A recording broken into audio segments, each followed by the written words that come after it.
प्रचंड इच्छाशक्ती आणि देवानी मला जे काय दिलं आहे ते इतरांबरोबर वाटून घेण्यासाठी अशी श्रद्धा असेल तर काय होतं ते पहा.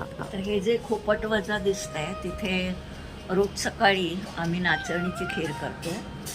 इथे ज्या इथल्या स्त्रिया आहेत काही त्यांना ते आठवड्याला टन बाय टन प्रत्येकीला काम मिळतं त्याच्यामुळे.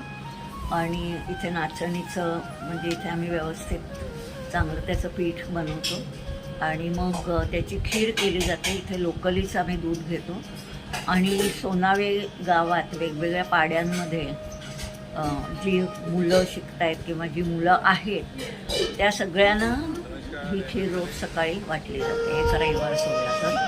आणि नाचणी ही इतकी आपल्या साठी पोषक आहे की आता ह्या गावात कुपोषित मुलांची संख्या जवळजवळ 0. Very good.